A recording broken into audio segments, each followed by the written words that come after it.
এই ঘটনাটি দেখে হাজার হাজার মানুষের হৃদয় কাঁপছে। এই ঘটনাটি দেখে হাজার হাজার মানুষ কান্না করতে হয়েছে। কেন জানেন? এই বিষয়টা ঘটে গেছে সুনামগঞ্জে।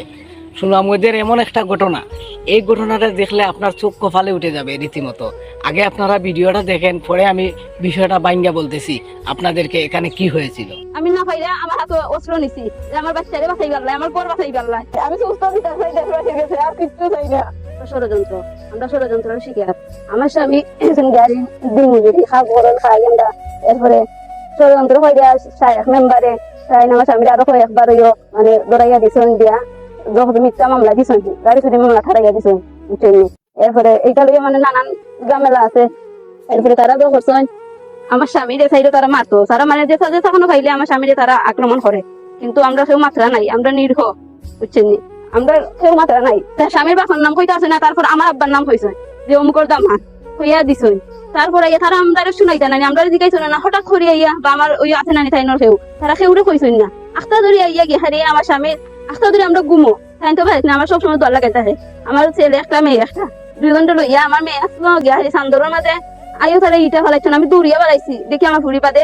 আমি না পাইলে গে হারি, আমি না পাইলে আমার হাতে অস্ত্র নিছি যে আমার বাচ্চারে বাঁচাই পারলাই, আমার পর বাঁচাই পারলাই। কিন্তু আমি পারি নাই, মানুষে আমার দৌড়াইছে। আমার বাচ্চা, আমার ছোট বাচ্চার উপরে ইটা ফেলে আমি দৌড়িয়া জানালা লাগাইছি। আমি কই আর দিত না যখন না দেবো, তারা জুড়ে আক্রমণ করছে। আমার ছোট মেয়েটার উপরে অনেক ইটে আছে, ভিডিওর মাঝে আপনারা দেখবা কতটুকু ইটে আছে আমার বাচ্চারা। তার বিচার চাই আমি দেশবাসীর কাছে। আমি এই গ্রামে বিচার পাইছি না। তারা আমার স্বামী চুর আইনা থাকতা, আর প্রথম তো তারা চুর ধরছে, চুরের এত যে মোবাইলটা আসলো তারা তো নিচে মোবাইলটা, তারা শাইখ মেম্বারের এত আসলো মোবাইল, তারা দেখলা না মোবাইলটা চুরের খুলে। আপনারা তো ভিডিওটা দেখছেন, একটা মেয়ে হাতের মধ্যে অস্ত্র নিয়ে মানুষদেরকে কিভাবে দাওয়া করতেছে। পুরা গ্রামবাসী মিলিয়া কিন্তু তার বাড়ি ভাঙচুর করার চেষ্টা করতেছে। আর একটা মেয়ে কিভাবে দেখেন হাতের মধ্যে অস্ত্রটা নিয়ে মানে মানুষদেরকে দাওয়া করতেছে। একটা কথা বলে, চুরের মায়ের বড় গলা। হ্যাঁ, এরকমই হয়েছে, চুরের মায়ের বড় গলা। এই মেয়ে হচ্ছে চুরের বউ, মানে একটা চুরের বউ, আর জামাই করে চুরি, আর বউ তো হাতে অস্ত্র নেবে, এটাই স্বাভাবিক। এখন প্রশ্নটা হচ্ছে কি জানেন, তার গোর বাড়ি ভাঙ্গিয়া চুরিয়া লুটপাট করা হয়েছে রীতিমতো। এই ঘটনাটি ঘটে গেছে সুনামগঞ্জের এই ঘটনাটি তার স্বামী নাকি একটা গরু চুরির অপরাধ করছে, মানে গরু চুরি করছে। এখন প্রশ্নটা হইল, গরু যেহেতু চুরি করছে, যেহেতু একটা চুর, তাহলে চুরের তো অনেক বিচার আছে। বাংলাদেশে আইন আছে, আদালত আছে, আইনে তার বিচার করব। তাহলে গ্রামবাসী কেন তার আইন হাতে নিল তুলিয়া? প্রশ্নটা হয়েছে এটা।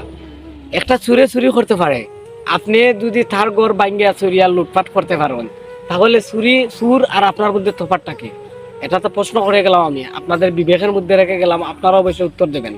কমেন্ট বক্স খোলা আছে, আপনাদের মতামতটা কমেন্ট বক্সে জানিয়ে যাবেন। আর একটা কথাই বলবো, বাংলাদেশ আইনের প্রতি শ্রদ্ধা রেখে বলতেছি, এই ঘটনার পেছনে যারা যারা জড়িত আছে তাদেরকে শীঘ্রই আইনের আওতায় আনা উচিত।